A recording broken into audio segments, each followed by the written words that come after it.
and I have the privilege of working as social workers for the Orange City Home Health and Hospice. And I think the first time I had ever heard of hospice was when my grandfather was diagnosed with pancreatic cancer. He was a grandfather that I was very close to, and I just remember one of the last conversations I had with him. He said, "This organization is so wonderful, the way they have provided for our family, and I just wish that I could do for other people what they've done for us." And so at the time I was in the social work program, but not entirely clear where I wanted to go with that.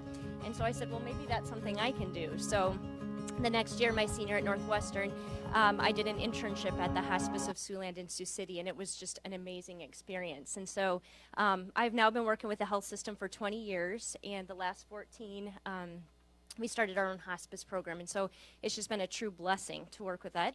And then we were blessed 4 years ago that Emily joined us, and I really enjoy sharing the job with her, and I think we do well. It's great to be able to have a friend that we can do this together. So I don't know, Emily, did you want to share a little bit about when you got at the hospice? Yeah. So my name is Emily, and me too. I am a graduate from Northwestern, and the idea when I was wanting to work with people started from an early age. I remember going on pastoral visits with my dad every once in a while. He was a preacher, and so certain ones he'd let me tag along with, and just kind of felt a love for working with older adults, just going to the different nursing homes. And so later, when I was in college and doing my internship experience, I was kind of looking, probably not having the best priorities in mind when I was seeking that out. Nate and I were about to be married, and so I wanted to do my internship, whatever meant close to home, so I could live with my parents and save some money. So I remember going in my first day with Sheldon Hospice, and not really knowing what big of a blessing that work was. I remember within the first 50 minutes, we were in Sheldon Hospital, and we were sitting around a bedside of a gal. She was probably in her early 70s. 4 out of the 5 children had flown in to sit with her, and they were just prayed around her bed, and they were telling her, it's okay to go home. It's okay to go home. And they were singing her hymns, and I just remember thinking this was one of the most beautiful things I've ever seen, you know, transitioning from this life to the next right before my eyes. And I went home that night, and I just said, I got to learn everything I know there is to know about hospice, because this is just one of the most beautiful areas that I felt like I could do social work in, that really appealed to my heart and felt like a great ministry opportunity. So when I was done with college, Nate wasn't yet, and so I worked at the nursing home, which I loved, and then a couple years ago there was an opening in hospice, and I felt like that was such a gift to be given that position. So that's where we're at. So many of you have experienced loss probably in here. We deal with individuals that are terminally ill. And so we're going to talk a little bit more about that. But just a show of hands, how many of you have sat around a bedside or been with someone who's terminally ill in their last couple? Yeah. So you guys will have your own stories that you go back to when we're talking today. But I'm going to turn it back to Michelle. So. We found there's just so much to be learned from living, from the dying. Before I get started, though, for those who don't know, hospice is comfort and care for people who are terminally ill and their families. And so what would happen is their doctor would say if this disease was to progress in a normal fashion, they would have 6 months or less to live. Sometimes we graduate people off of hospice. We're always thankful for that. Other times it goes quickly.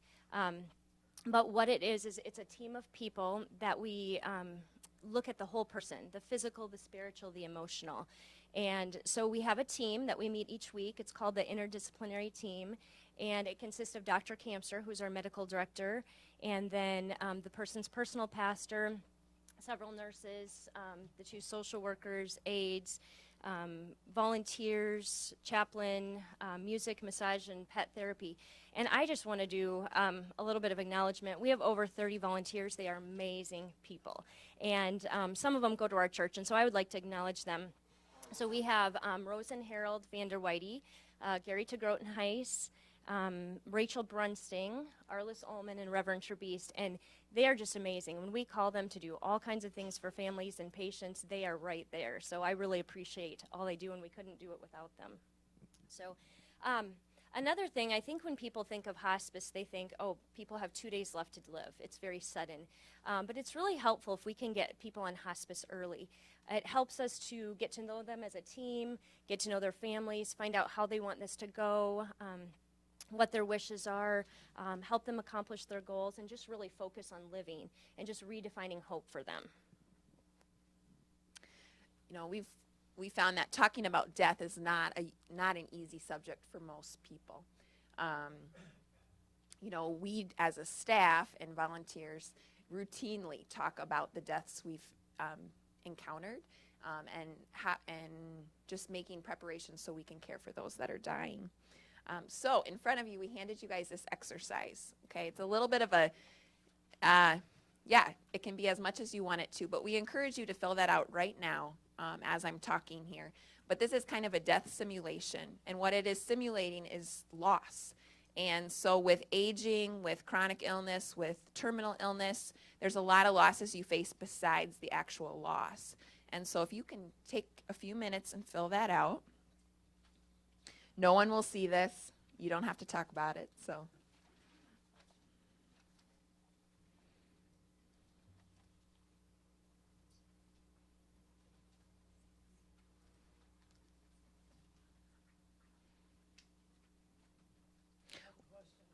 Yeah.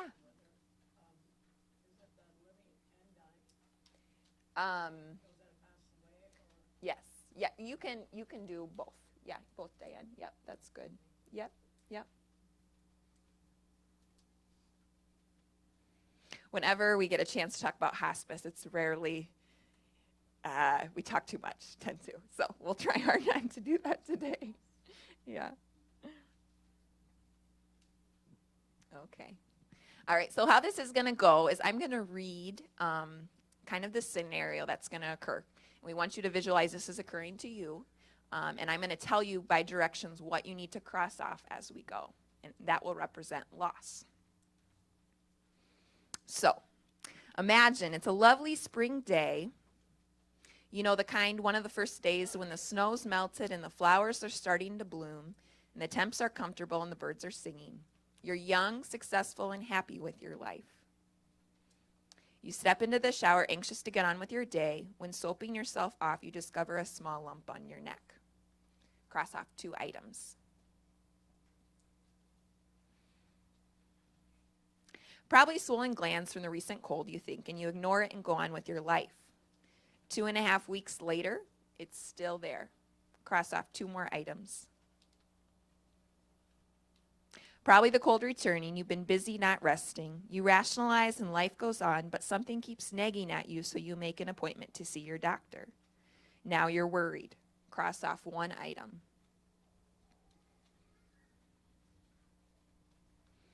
The doctor, after examining you and ordering some tests, says, I'm sure it's nothing, but I'd like to biopsy just in case, so we'll schedule you for surgery at the end of the week. Cross off 2 more items. You decide to have the biopsy done and go ahead and remove the lump. If it's malignant, though everyone assures you it's not, cross off 2 items. You pull your way through the fog in the recovery room and feel the mess and mass of bandages on your neck. Your worst fears have been confirmed. Cross off 4 items.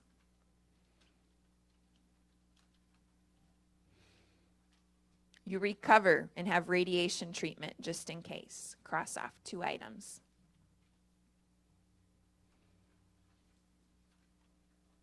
Slowly you recover your strength and life returns to normal.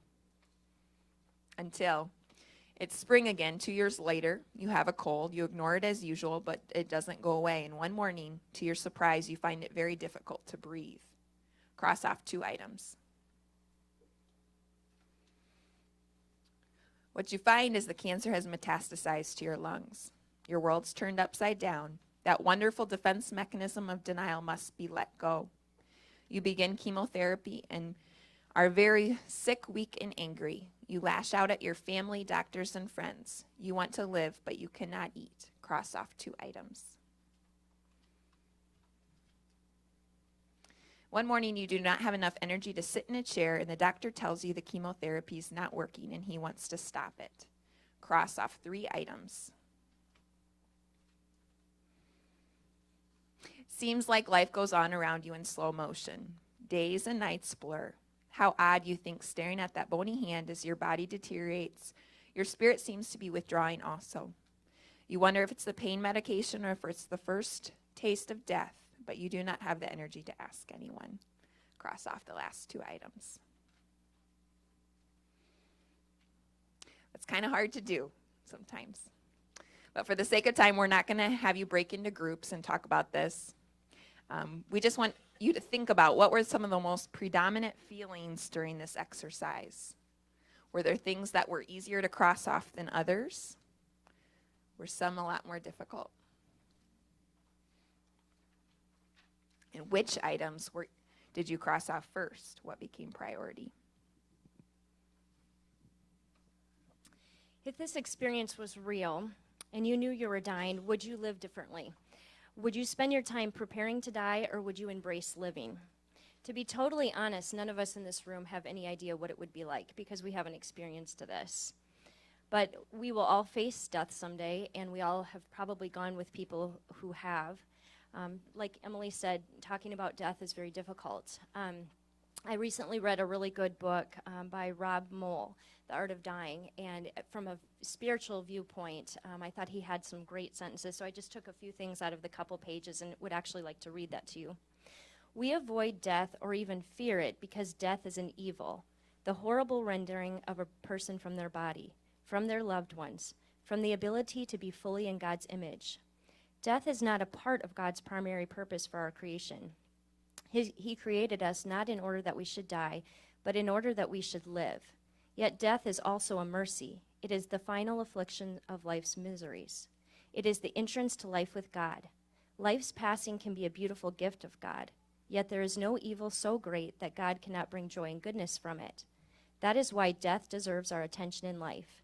Because we instinctively want to avoid it, to turn our face away, it is good to look death in the eye and constantly remind ourselves that our hope is in God who defeated death. Then he went on to talk about how in Christian tradition, people believe that followers of Christ who had a faith should view death differently than those who did not. Like Jesus, we're going to be reunited with our glorified bodies, and this life is just a prelude to eternity. We're going to worship God corporately, so we have hope and we have a peace that others don't. He also went on to talk about how we have a model for death in Christ. In his final hours too, he was tormented knowing that he was dying and just prayed for that to be taken, yet he went willingly. He also at the cross, looked down at one of his followers and said, please take care of my mother. So he was making preparations for his family. And then he was a participant in his death, just like we can be. So I think as Christians, we have a hope that others don't who are going through this. So in our professional and personal lives, we've gotten to walk through with people in their final months, hours, days.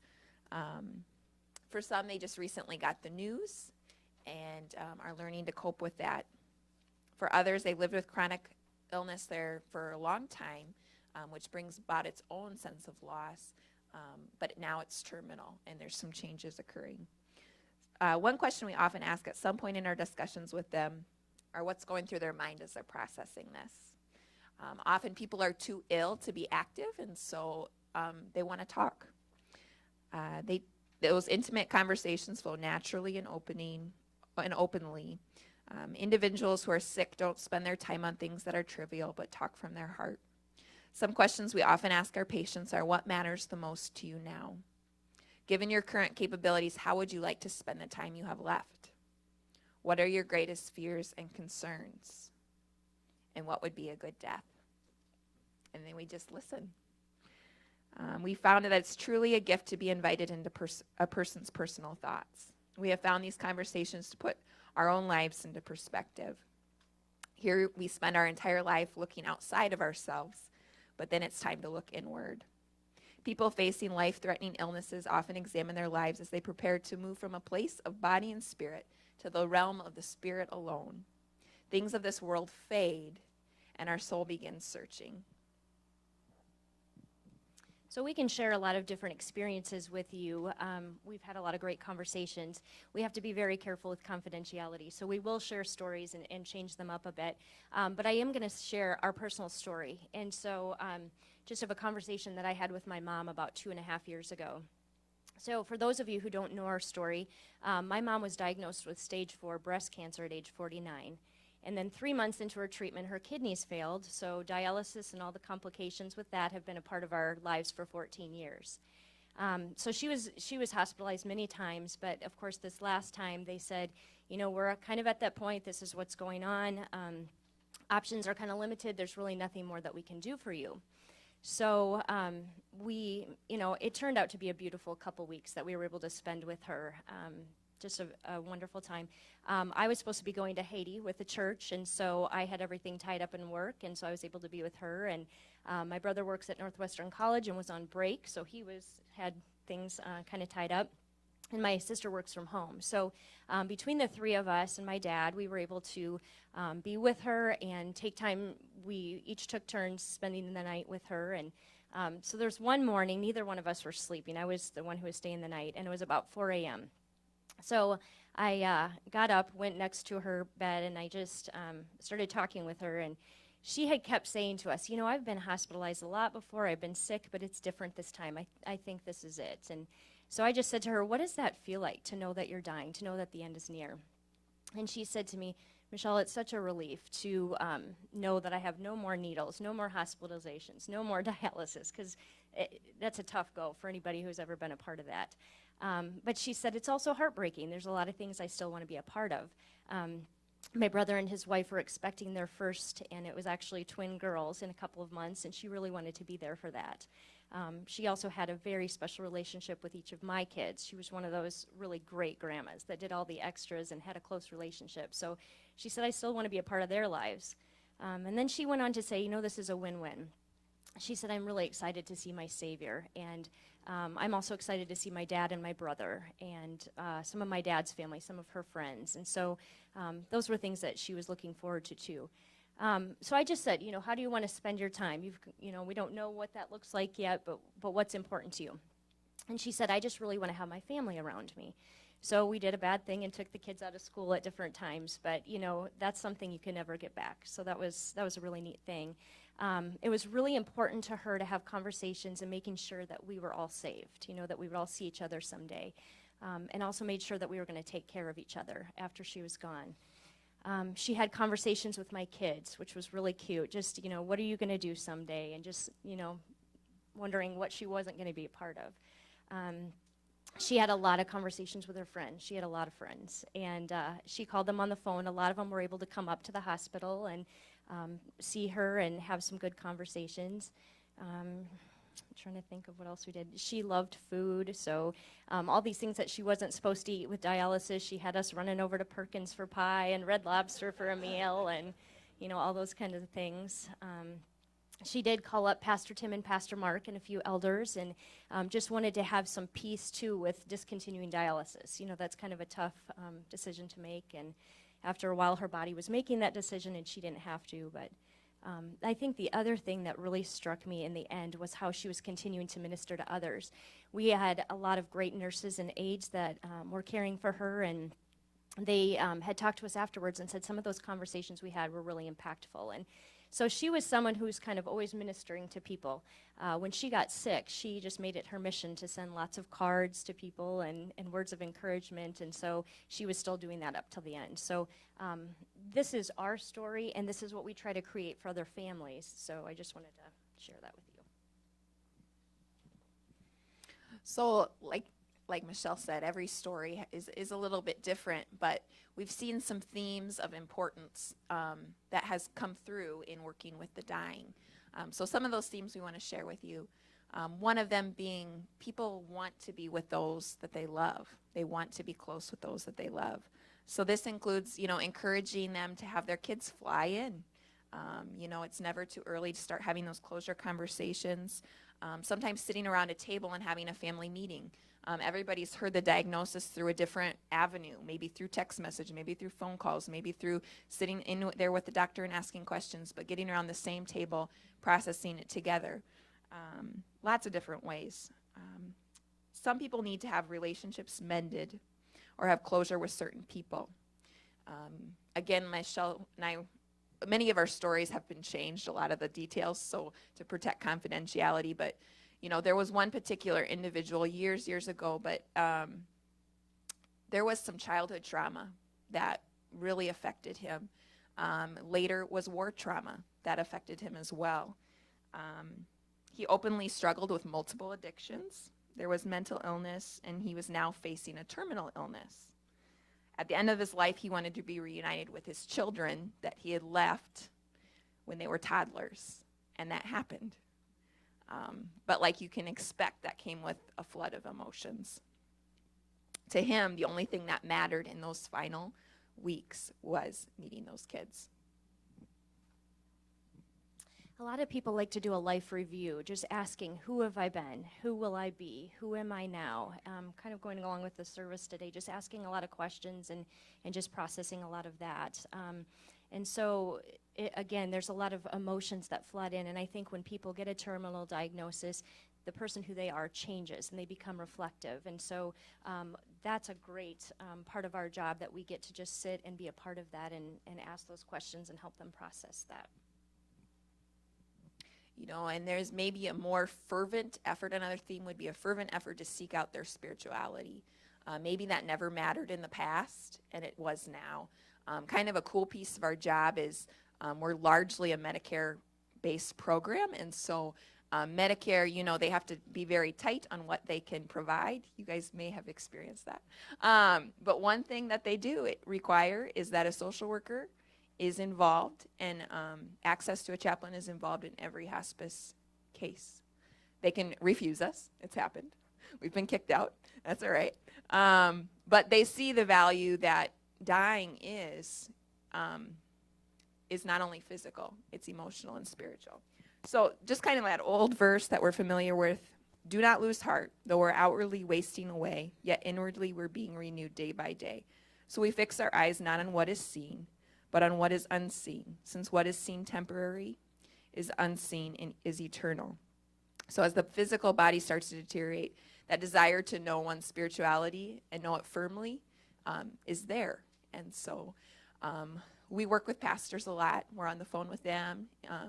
A lot of times they really want extra care calls because there's conversations they want to have. There's thoughts they want to voice, and so we get to help facilitate that. Even people who have been active in the church for many years, we know this. It doesn't make you a card to be in a garage. It doesn't make you a Christian to be in a church. And so even things that you thought maybe you would never have doubts about may come flooding. We've seen that happen. And so just encouraging them to get the support they need. And Medicare has allowed us to provide spiritual support as well. So that's kind of a cool deal. A lot of people of faith tell me they're not afraid of death because they have assurance of where they're going, but what they fear most is the dying process, the unknowns, making sure they're comfortable, making sure they aren't a burden to others. And sometimes people will even put their own fears aside about dying just so that they're not harming their loved ones. We had a gal years ago who was just very uncomfortable physically, just the symptoms of her disease, and refused to take medication because her husband was really struggling, was not ready to let her go. So this went on for months. Every time we were there, we always felt bad for this gal because she was very physically uncomfortable. And it finally got to the point, she called the nurse and I up one day, and she said, I want you to come. And she said, I think this is it. She knew the end was near, and she said, I just can't do this anymore. And I have never been in a neater conversation with a couple than what we witnessed that day, just how they expressed their love for each other and how much they meant. And I can still kind of visualize that today. But as soon as she felt like he was okay, she kind of took care of her business, and she said, okay, I'm ready. And she started some medications and just died very peacefully hours later. Another theme we see is just the need to take care of the business side of things. Our family experienced hospice with both grandpas this year. One, Glenn Hagstead, here from town, and then the other was living in Spirit Lake, my grandpa. So both had acute aggressive cancers that within a matter of time, they were gone. With my grandpa Keith, it was 8 days. On Sunday morning at 7 o'clock, they went in and met with the doctor, and then by 8 o'clock the following Monday, he was gone. And so that week, we tried to really live, and what that meant when you feel yucky. But one of the things he did such a good job with was kind of giving us all jobs of what our jobs were after he was gone. Even down to taking care of his boats and the jet ski and making sure grandma doesn't have to worry about those. But the yard work, and that was his way of taking care of grandma, which was pretty cool. So along with that a little bit goes just taking care of business. A lot of times people want to do like their advance directives and funeral planning, making out their will, all of those kinds of things. And I also find that priorities change.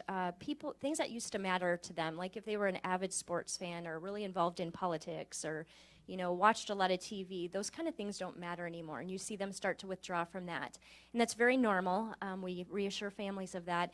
The one thing that does bother families is when they start to withdraw from family members, and I think especially some of these grandparents, they just, adore their grandkids, and then when you see them start to pull away and the things from this world don't matter and they're thinking of the next, that can be kind of hard on families, so we just have to do a lot of reassuring.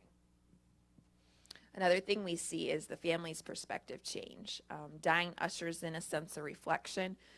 One individual shared with me that he was always so annoyed with the fact that his wife was never on time. He loved her to pieces, but he was like, she was late to our own wedding. And he just couldn't, he'd always say, dear, we got to be on time. And she would say things like, well, I marched my own drum.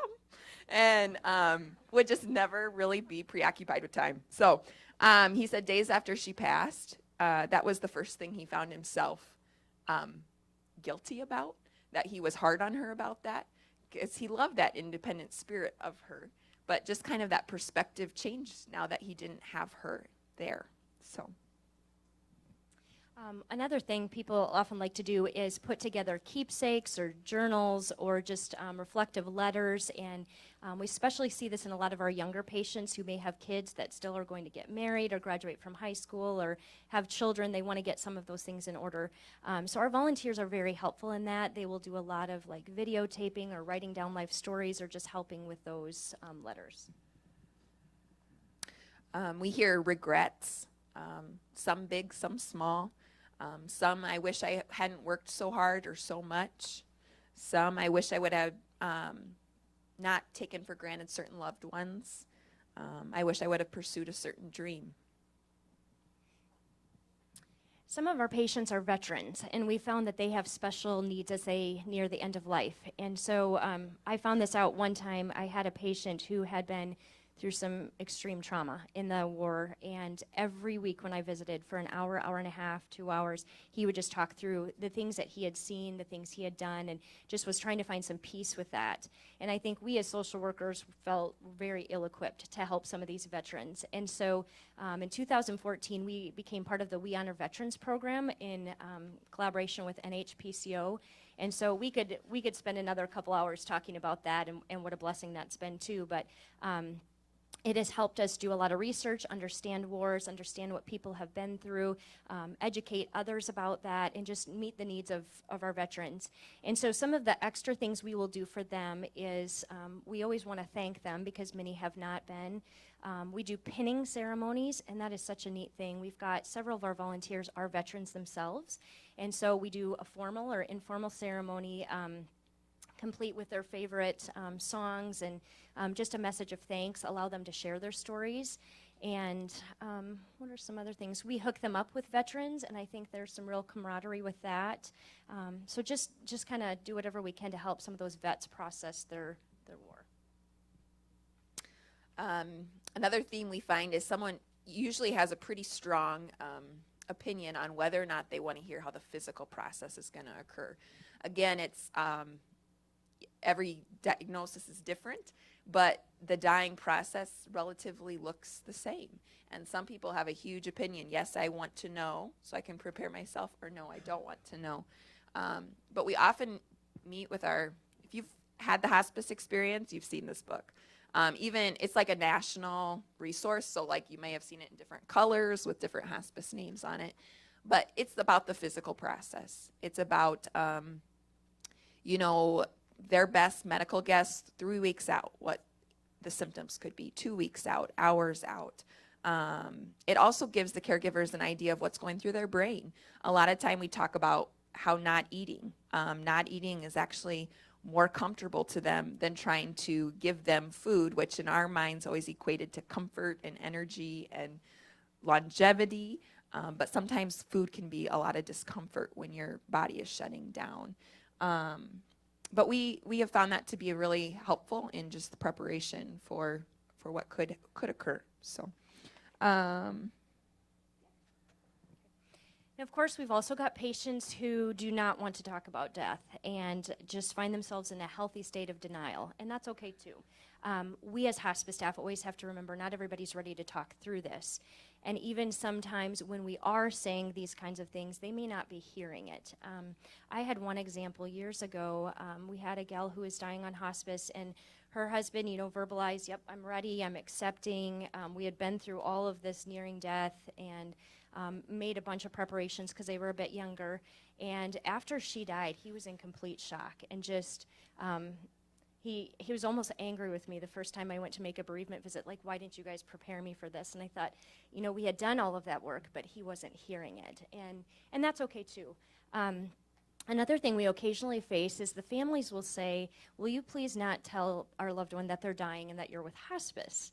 Which is a little tricky for us. We can do that, but we do face that too once in a while, and that's okay. So as people in here trying to learn, what is our best takeaway to be with a dying person? And it looks different, but I think just you can't do it wrong. You can't do it wrong. It can be very difficult for them to transcend. Like Michelle said, there's a healthy state of denial sometimes that just helps our body handle the magnitude of what's occurring. But it can be very difficult when you're a cancer patient and you're pursuing treatment very aggressively to be told that no longer is that working and just you're doing comfort care measures. And so it takes time. We just want to encourage you to listen, encourage, allow that full depth of despair and fear to be expressed as a vital gift in that moment. Watch the dying in a way that is informed and prepared. Be calm amidst the person's storms of fears. Be confident that the more we understand about the dying process, the better we can manage it. Dying is a very sacred time, and the person deserves to be treated with dignity and respect and have their wishes honored. It can be a beautiful thing to watch someone be ushered into the presence of God. Being in the presence of transitioning from this world to next can be a very neat preview of what's to come. One thing that we've also had the privilege, sometimes at the deathbed, we will have a preview of the next life. And what's notable about these near-death experiences is how natural they seem. So I'll just share a couple. I think we have to wrap it up now. We could probably talk for hours.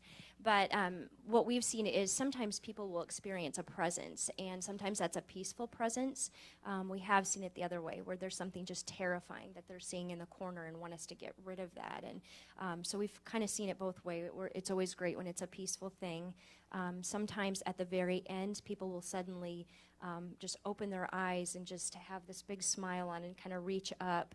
Sometimes they'll be talking to loved ones who have been there, who have been gone for quite a few years. So we've witnessed a lot of really neat gifts through that.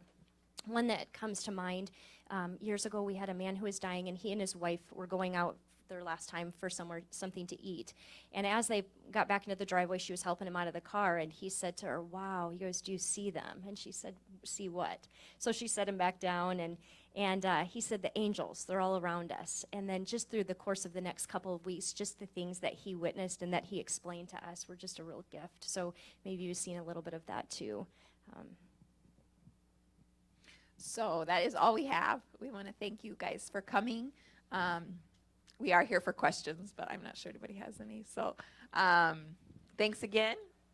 And just kind of our hope is that the takeaway is, that even when you're faced with terminal illness, we want to focus on the life that we have, because that's what God designed.